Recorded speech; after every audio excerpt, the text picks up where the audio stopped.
இது ஒரு புது விதமான டிஷ்ஷுங்க. ஒரு முறை செஞ்சு காமிச்சாங்க, சூப்பராக இருந்தது. எப்படின்னா மட்டன் கிரேவி சுக்கா மாதிரி லைட்டாக இருக்கிற கறியிலே கொஞ்சமாக எடுத்து அதில் மட்டன் போட்டு நார்மலாக தக்காளி வெங்காயம் இஞ்சி பேஸ்ட்டு அதுக்கப்புறம் கருவேப்பிலை கொத்தமல்லி எல்லாமே போட்டு செய்கிறது. அதுக்கப்புறம் செஞ்சு எல்லாத்தையும் நல்லா வேக விட்டதுக்கப்புறம் அவிச்ச முட்டையை வேகின்ற அளவுக்கு வேக வச்சுட்டு சரிங்களா இருங்க.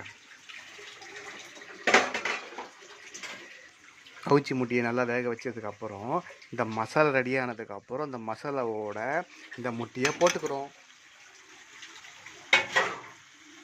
இந்த முட்டையை போட்டுட்டு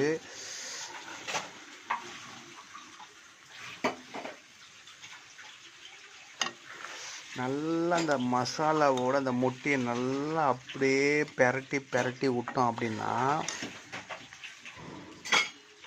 ரசத்துக்கு சாம்பார் சாதத்துக்கு பிரியாணிக்கு எதுக்கு வேணாலும் டிஷ்ஷாக நம்ம யூஸ் பண்ணிக்கலாம். அந்தளவுக்கு டேஸ்ட்டாக இருக்கும். நீங்களும் வீட்டில் செஞ்சு ட்ரை பண்ணி பாருங்கள். மட்டனுக்கு மட்டன் ஆச்சு, அவிச்ச முட்டைக்கு அவிச்ச முட்டையாச்சு, அவிச்ச முட்டை மசாலா போட்ட மாதிரி ஆச்சு. 3 விதமாக இதில் நம்மளுக்கு சூப்பர் பெனிஃபிட்டாக கிடச்சிருக்கு. எல்லாம் ரொம்ப டேஸ்ட்டாக இருக்கும். நீங்களும் ட்ரை பண்ணி பாருங்கள்.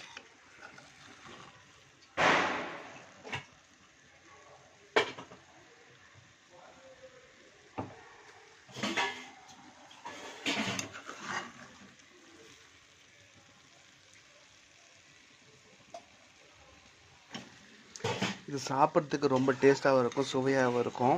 அருமையான ஒரு சைட் டிஷ் நம்மளுக்கு இது. வெவ்வேறு விதமாக மட்டனில் செய்வாங்க.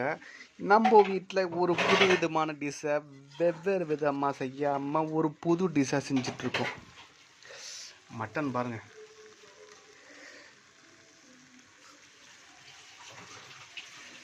அது கறி, அதுக்கப்புறம் அந்த மசாலா எல்லாமே சூப்பராக வந்திருக்கு.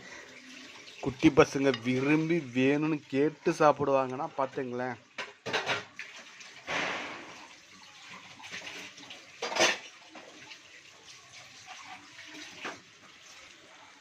சரி, நீங்களும் இதே மாதிரி வீட்டில் ட்ரை பண்ணிவிட்டு சாப்பிட்டுட்டு எப்படி இருக்குன்னு சொல்லுங்கள். மறக்காமல் நிறைய பேர் ட்ரை பண்ணுறீங்க, ஆனால் சொல்ல மாட்டேன்றீங்க. மறக்காமல் ட்ரை பண்ணி சாப்பிட்டு பார்த்து சொல்லுங்கள்.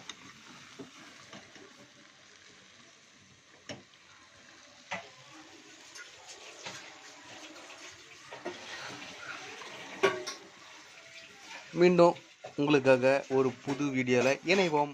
நெக்ஸ்ட் வீடியோ பார்க்கலாம். பாய். உங்களுக்காக உங்கள் மை லைஃப் மை குட்டீஸ். மறக்காமல் லைக் பண்ணுங்கள், ஷேர் பண்ணுங்கள், சப்ஸ்கிரைப் பண்ணிவிட்டு பாருங்கள்.